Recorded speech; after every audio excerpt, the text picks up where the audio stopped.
This is 3 News Now, your daily update on everything Northeast Ohio with Stephanie Haney.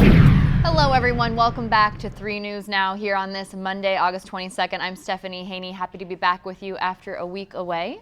Thank you for joining us for the top stories from WKYC.com and our WKYC app. Here on 3 News Now, we bring you the stories that matter most to you. These are the stories that you are clicking on, reading and sharing from our website and from our app. And we start today honoring the life of Jim Mueller, who was confirmed to have passed away. He was a beloved Cleveland sports media figure, both here at WKYC and on the Browns radio network. Our sports director and voice of the Browns, Jim Donovan, who was his successor as 3 News sports director, confirmed the passing of his first boss at Channel 3 while on the air prior to kickoff for Sunday's Browns preseason game here at home against the Philadelphia Eagles. Now, Mueller had worked as a color commentator with the team for about 20 years, alongside legends including Gib Shanley, Nev Chandler, and Doug Deacon. So Jim Donovan said his condolences, and of course all of our condolences, go out to Mueller's family, including his son Kyle and his daughter Paige.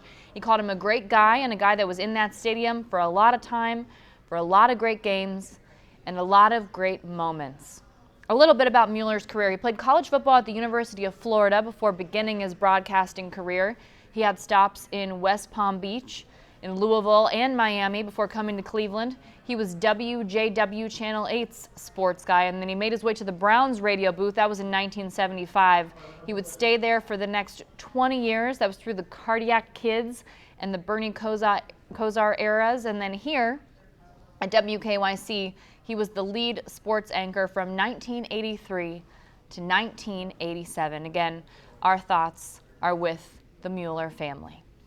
Our thoughts are with another family in the Canton area today because early this morning, family and friends stood outside TimkenSteel in Canton. This is protesting after the death of Joseph Ferrall. He's 34 years old and he died from injuries that he sustained in an explosion at the TimkenSteel Faircrest plant.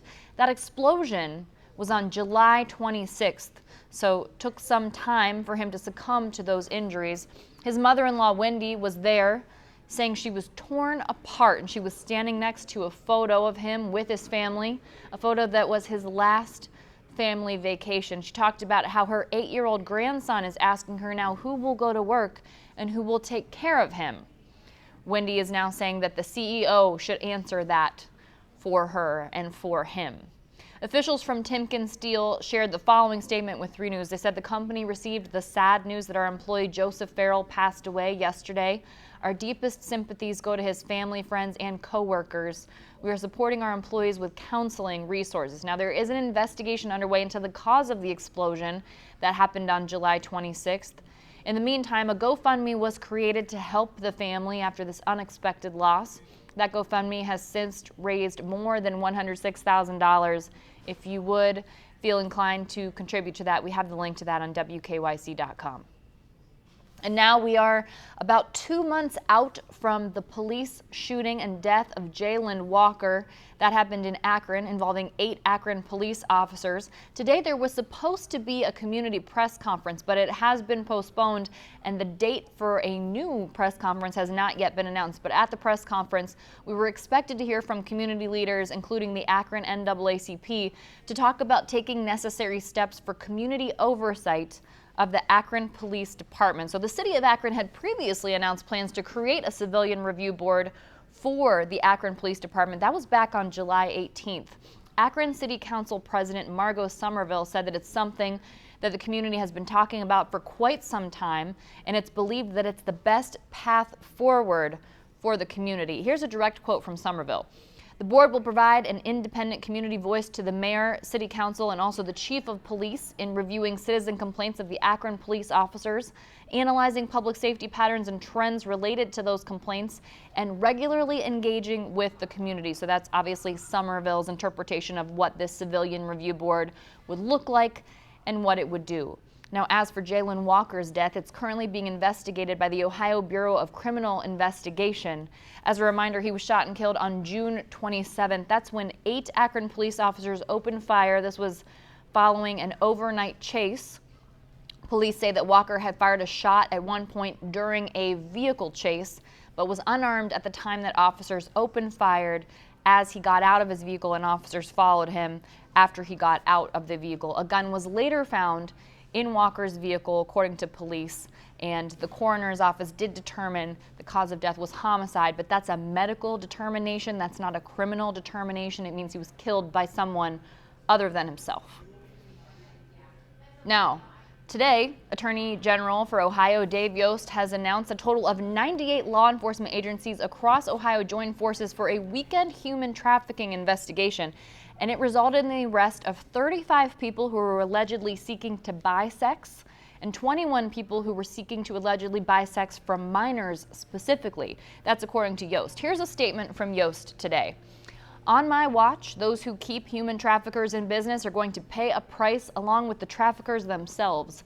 My office, with the vital help of our many law enforcement partners, is committed to going after the demand side of this contemptible exploitation of vulnerable young women and girls. So this investigation over the weekend has been called Operation Time's Up, and it is to target human trafficking with a series of stings.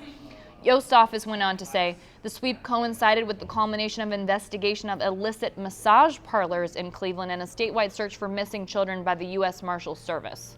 Additional details regarding the arrest locations will be announced soon. As soon as we have those, we will make those available to you.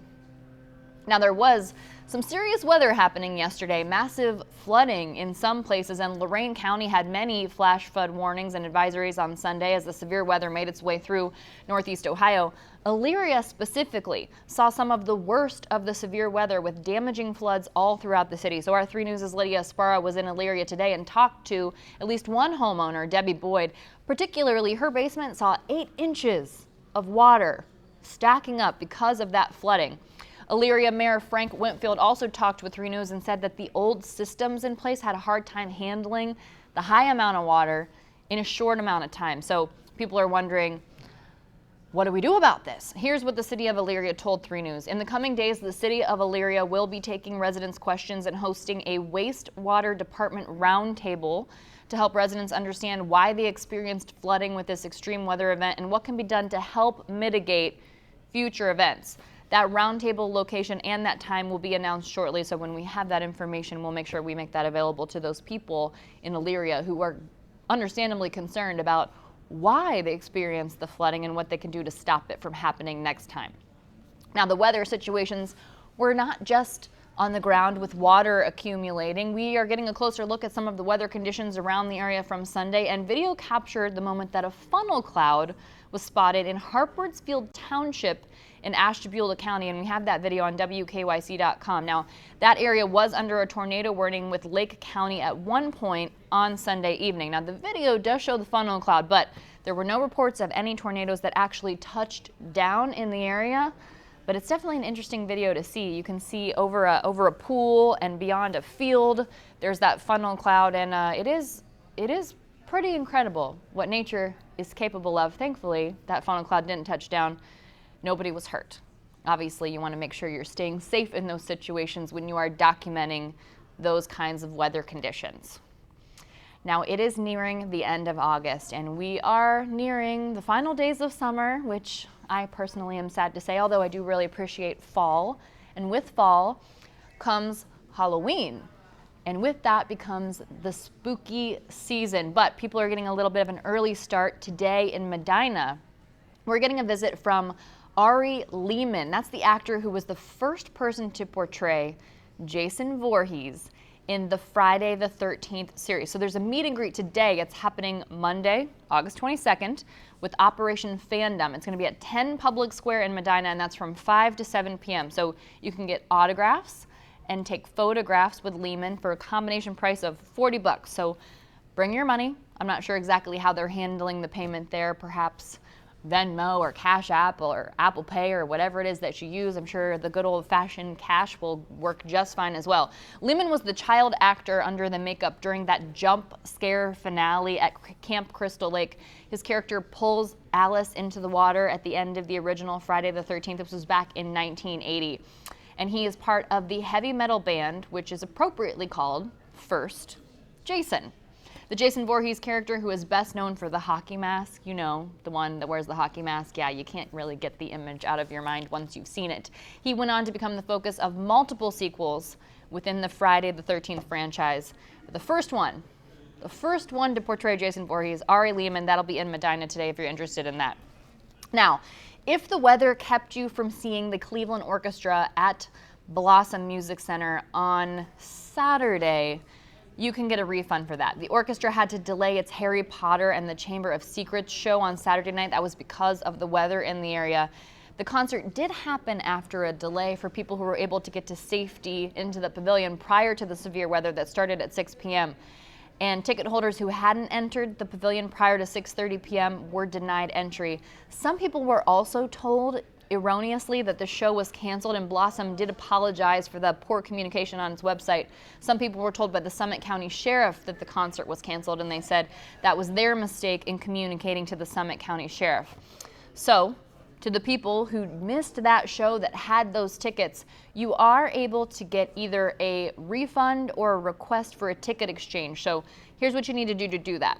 Email boxoffice@clevelandorchestra.com, and in the subject line of the email, put either exchange or refund. Again, that email is boxoffice@clevelandorchestra.com with either exchange or refund in the subject line, and they'll get back to you, and you'll be able to either exchange those tickets or get yourself a refund for those passes that you had if you weren't able to make it in to see that show.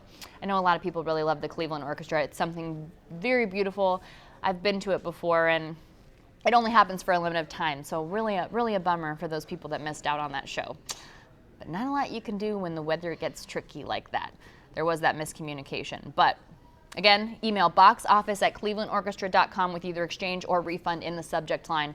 One more thing before we go here for the sports lovers out there. The Carolina Panthers has confirmed, yes, Baker Mayfield will be the starting quarterback for the season opener when they take on the Cleveland Browns in Charlotte. That's happening in just a couple of weeks, so Baker Mayfield will be playing against the Browns to start off the 2022 NFL season.